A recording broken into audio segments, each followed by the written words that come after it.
Father, why are we here? Mr. First D glanced about, bewilderment in his voice. This grassland stretched wide, near 100 acres. Hills framed it on all sides. A small river, unnamed, flowed through its heart from Lingwin Fort's mountain base. A horse farm. See that open ground, it suits a stable well, he said. Soon we shall fence this land. More than a dozen stables will rise. Journey to the battlement, seek skilled horse herders there, he continued. In the first year, we shall raise young foals newly grown. With profit, we shall breed our own. He had long planned to buy common horses from the battlement. Spiritual spring water would nourish them for a time. Thus, lesser steeds would turn fine. A fortune would surely follow. The span need not be long. Half a year would suffice. The stone pond in his space yielded half a bucket of spiritual spring water daily. Though its uses were mending a dozen horses posed no strain. This is our family's venture, Mr. M said gravely. Give it your keen care. Our rise to wealth and might rests on you. He clapped Mr. First D's shoulder, his gaze brimming with trust. Mr. First D's blood surged. Fear not, father, he vowed. I shall see it done. In that moment, he overlooked his novice hand with horses. True, he was not wholly ignorant.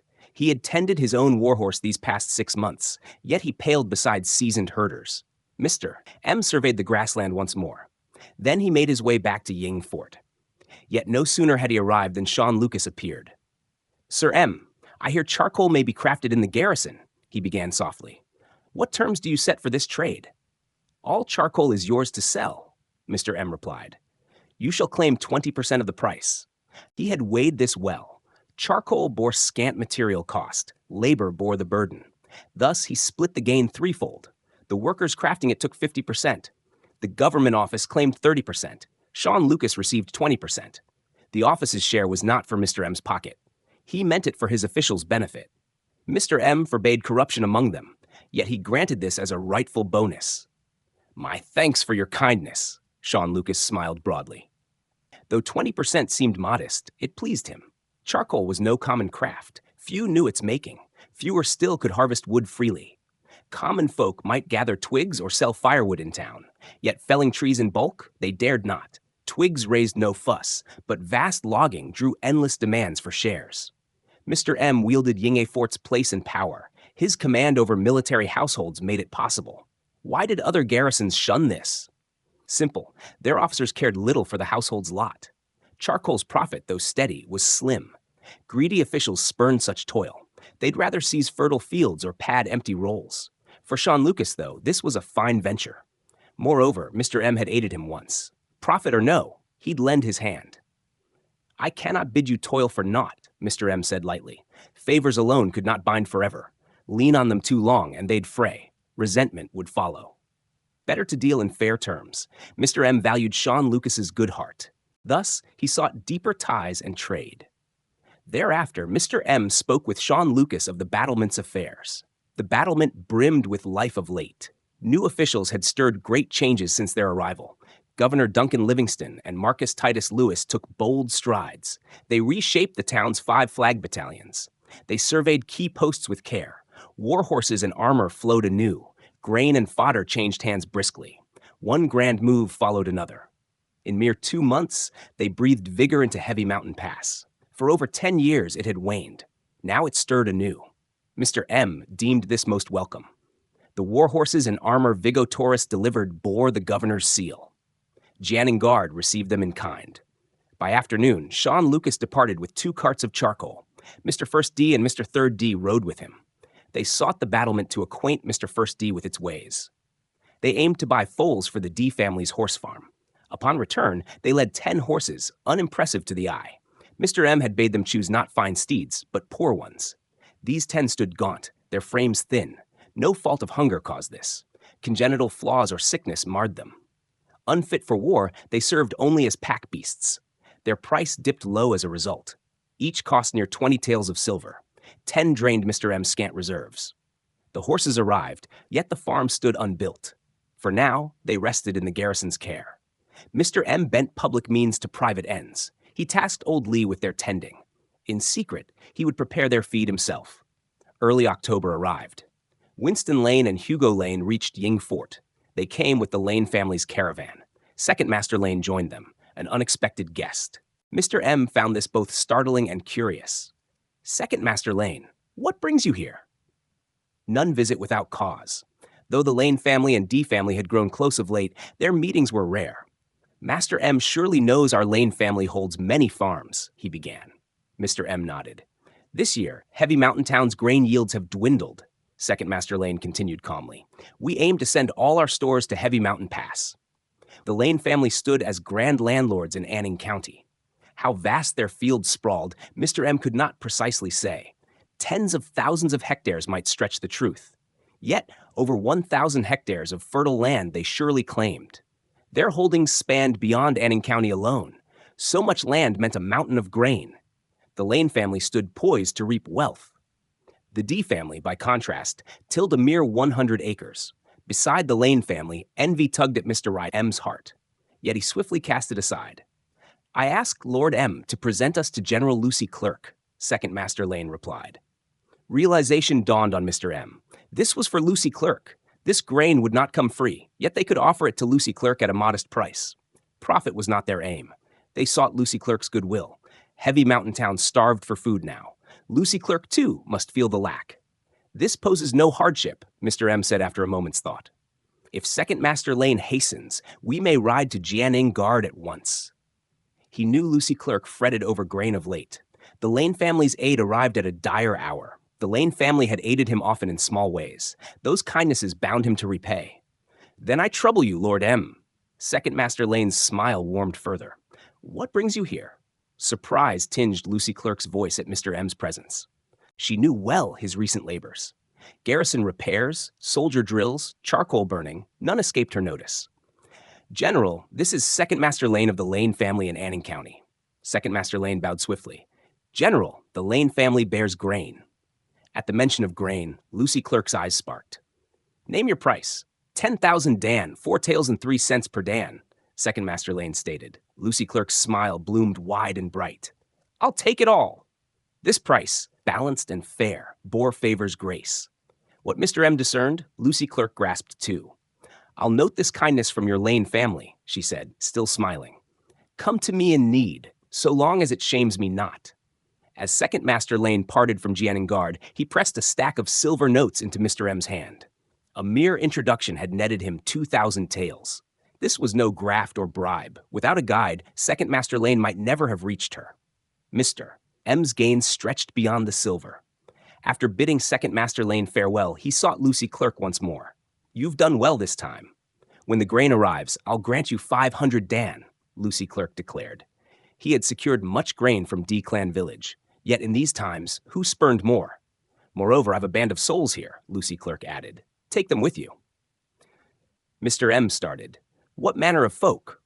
Prisoners banished to the ranks, she replied. Clarity struck Mr. M. Heavy Mountain Town sat in Durong Dynasty's northeast, a bleak land, one of the court's chief exile grounds. Any requiring special heed? He asked softly. The Lopez family needs no coddling. Just shield them from harm. Mr. M nodded faintly. A shadow lurked here, else she'd not speak so. Curiosity pressed him. What roots has this Lopez family? Lord Lopez once stood as right censor of the censorate, Lucy Clerk said simply. Mr. M stroked his beard, heart pounding. Right censor? A first-rank pillar of the realm. That old man's a stiff-necked mule, Lucy Clerk added. Heed him not overmuch.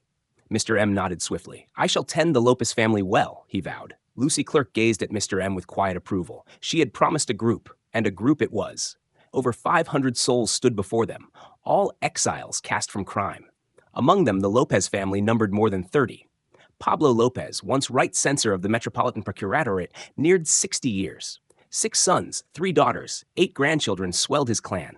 With wives and kin, a grand household indeed. Most striking, this elder, unbowed by age, kept a youthful concubine. Come dawn, Mr. M led this vast throng toward Yinghe Fort. Vigo Torres and his hundreds marched alongside. Is this Lopez clan of noble blood? He murmured to Vigo Torres. Vigo Torres shook his head. No, Lord Lopez rose from a farmer's lot. 40 years an official, his family knew 3 rises and 3 falls.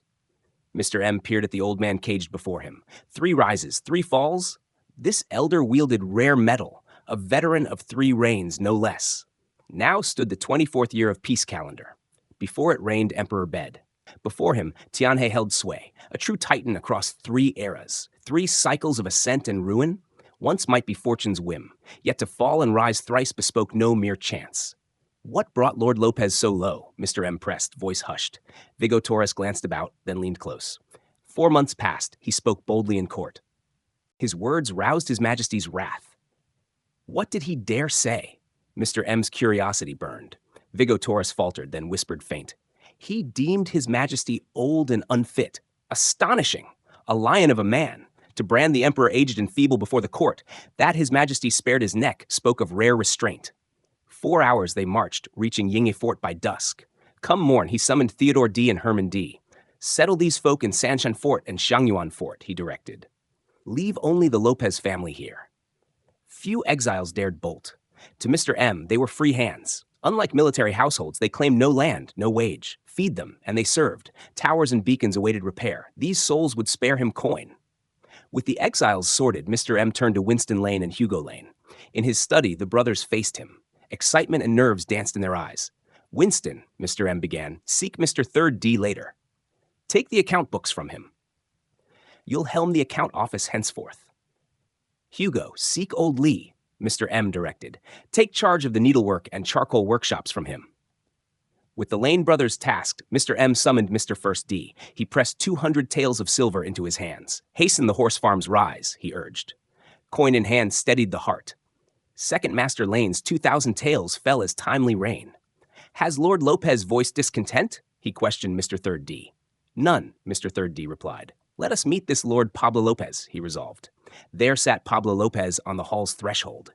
A copper pipe rested in his hand. Smoke curled as he savored each draw. Mr. M blinked in surprise. Whence came this pipe and leaf? The Lopez family had arrived in rags. Naught but shame's cover clad them then. At the knock, Pablo Lopez glanced up. His eyes met Mr. M's, then fell. He puffed on, wordless. Mr. M stood struck. This elder slighted him. In his own domain, no courtesy came. The old man saw him, yet bade him not enter. Mr. M rapped once more. Silence held. He knocked again. Still, silence greeted him. M knocked once more. Tap, tap. 7 or 8 raps rang out in swift succession. At last, Pablo Lopez could bear it no longer. He lifted his head and fixed Mr. M with a scowl. Enter, if you will. Why pound so? I, Mr. M, defense officer of Yinghe Fort, salute you, sir. He pushed the fence gate and stepped in, fists clasped. From the east wing emerged a man in his 40s. The exile Trip Lopez greets Lord M, he said. So it is, Brother Lopez, Mr. M exclaimed. Relief washed over him. Someone heeded him at last.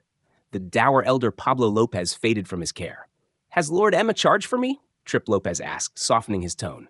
I've raised a school in the garrison, Mr. M explained. I'd have Brother Lopez helm it. Truth be told, he'd eyed Pablo Lopez for the task. Yet the old man's prickly ways turned him to Trip Lopez instead. Trip Lopez's heart stirred at this. Exiles they were. Mr. M held their reins. Refusal was no choice, whatever the toil. Yet teaching in a school outshone grueling labor. A lighter, nobler lot. My thanks, Lord M. Trip Lopez replied, pausing only briefly before assent. As for Pablo Lopez, the elder sat like a chimney. From start to end, he scarce lifted his lids, save to puff smoke. Mr. M coughed lightly. Schooling for garrison children comes free, he said, a touch apologetic. The office pays the tutors, though the sum may be modest. Free? Indeed, Mr. M affirmed. Military households bear lean purses. Charge them, and few could send their young. Lord M, your generosity shines. Trip Lopez gazed at him with reverence. Never had he heard such a thing. This school bore not pure charity. Mr. M's future rode on it too. At Declan Village he'd begun thus. Now his vision sharpened. Not every soldier need read, but every low officer must, literate, versed in war's craft. Vance D. rose by his molding. More such men he'd forge in time. Brother Lopez, your stipend is 3 taels monthly. How say you? Mr. M offered. No need for pay, truly. I'm but an exile, Trip Lopez protested. Mr. M smiled anew. Brother Lopez bears a family to tend, he said. Coin serves a need. Moreover, the school craves tutors. Let your kin, brothers, nephews teach as well. A rich flock stood before him. Mr. M sought to shear more. If Lord M wills it, I'll rally them. 6 beyond you will suffice, Mr. M said. My thanks, Lord M, for your care. Trip Lopez bowed in gratitude. Ha, I should thank you, Brother Lopez, for your aid. Mr. M returned the gesture swiftly. Then he took his leave. A final glance fell on Pablo Lopez. The elder ignored him still. Mr. M let it pass. Why court vexation?